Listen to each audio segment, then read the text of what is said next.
Selamat pagi, saya Rosmiati, inilah Top 10 News Parepos. Kurang lebih 10 menit ke depan, kami akan hadir dengan sajian berita-berita terupdate harian Parepos. Top 10 News Parepos kita awali dengan headline news. Suket antigen rawan dipalsukan.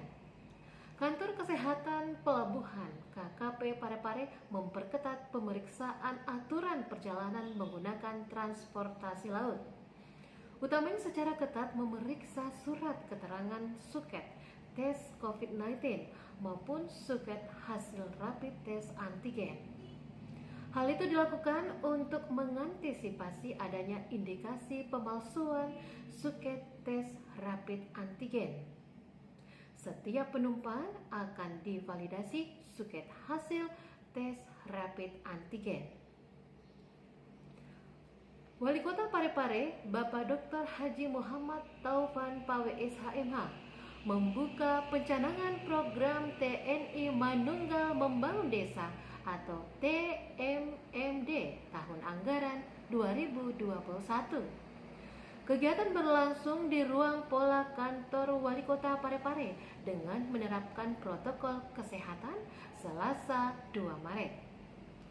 Program TMMD ke-110 ini mengusung tema wujud sinergi membangun negeri.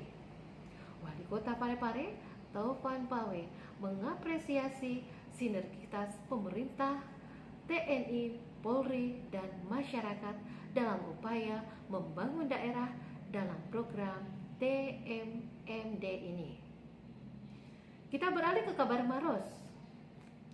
Pemerintah Kabupaten Maros melalui Dinas Kebudayaan Pariwisata terus melakukan inovasi untuk bangkit di tengah pandemi, kembali beradaptasi di era kenormalan baru. Kegiatan ini diikuti puluhan peserta yang berasal dari guru dan kepala sekolah menengah atas yang berasal dari Kabupaten Maros, Goa, Takalar, dan Kota Makassar. Beralih ke kabar Sidrap.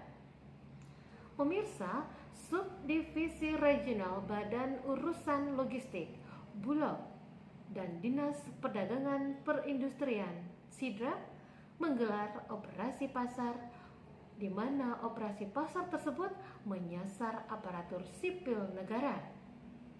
Gula pasir dijual di bawah harga eceran tertinggi.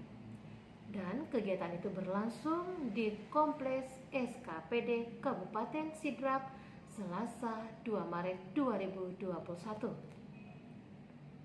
Kabid Pengembangan dan Perdagangan Dinas Perdagangan dan Perindustrian Sidrap, Arnold Baramuli, menyebut harga gula pasir dijual murah di bawah harga eceran tertinggi. Kita beralih ke kabar Enrekang. Bupati dan Wakil Bupati Enrekang hadir dalam rapat koordinasi penegakan disiplin protokol kesehatan dan penanganan COVID-19 serta bencana alam bersama Forkopimda di Aula Kantor Polres Enrekang Selasa 2 Maret 2021. Turut hadir antara lain Ketua DPRD Enrekang, Kajari, Dandim, Camat Sekabupaten Enrekang, dan sejumlah SKPD terkait. Dalam sambutannya, Kapolres Enrekang AKBP Dr. Andi Sinjaya menyampaikan beberapa hal yang akan menjadi poin penting yang berkaitan dengan situasi pandemi COVID-19. Beralih ke kabar Polman, pemirsa. Menjawab keresahan kalangan petani di Kabupaten Polman, Persatuan Pengusaha Penggilingan Padi dan Beras Perpadi Kabupaten dan Kontak Tani Nelayan Andalan atau KTNA Polman menggelar forum Tudang Sipulung. Forum yang berlangsung di Penggilingan Usaha Dagang Nur Madinah, Desa Boto, Kecamatan Campalagian, Selasa 2 Maret itu melahirkan kesepakatan untuk menjadi acuan transaksi pembelian dan penjualan gabah di tingkat petani. Ketua Perpadi Polman Hamzah Syamsuddin menyebutkan Harga gabah disepakati di petani Rp4.300. Ketika masuk ke penggilingan sekitar Rp4.500 dengan potongan 2 kg. Pemirsa, beralih ke kabar Maros. Upaya untuk melengsarkan Agus Harimukti Yudhoyono dari kursi Ketua Umum Partai Demokrat didengungkan beberapa kader senior Partai Demokrat dengan melancarkan isu Kongres Luar Biasa KLB. Isu ini pun telah sampai di tingkat DPC. Ketua DPC Partai Demokrat Maros, Amirullah Nur, mengatakan pada dasarnya untuk pelaksanaan KLB itu telah diatur dalam ADART Partai Demokrat. Pemirsa, kita beralih ke kabar Enrekang. Truk angkutan material dan barang yang melebihi kapasitas muatan akan ditindak tegas. Hal tersebut diungkapkan Kapolres Enrekang AKBP Andi Sinjaya Selasa 2 Maret. Andi mengatakan pihaknya akan segera berkoordinasi dengan Dinas Perkebunan dalam hal penindakan terkait truk over kapasitas.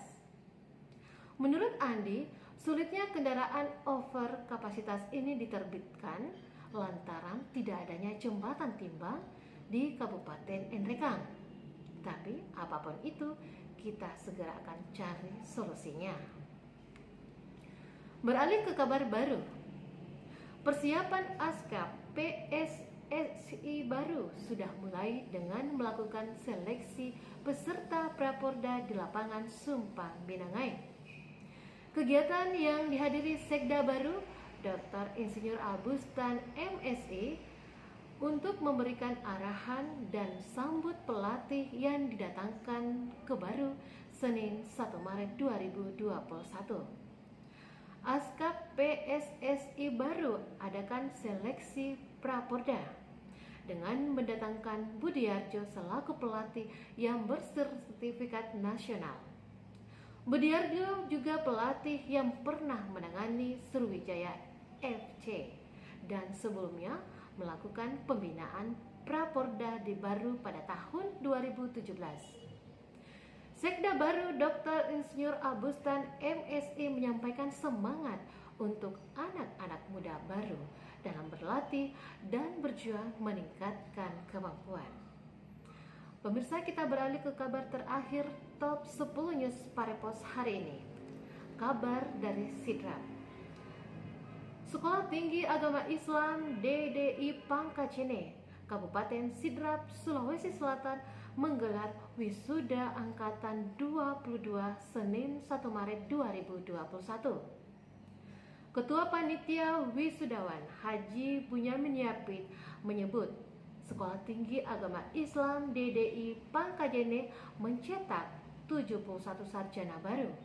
Di antaranya, kata dia, lulusan pendidikan agama Islam PAI sebanyak 28 orang, hukum keluarga Islam ada 11 orang, dan pendidikan Islam anak usia dini sebanyak 32 lulusan. Pemirsa, demikian top 10 news Parepos hari ini. Jangan lupa untuk mengunjungi laman website kami parepos.co.id, dan jangan lupa untuk menerapkan 3M, menggunakan masker, menjaga jarak, dan mencuci tangan. Saya Rosmiati, terima kasih. Wassalamualaikum warahmatullahi wabarakatuh.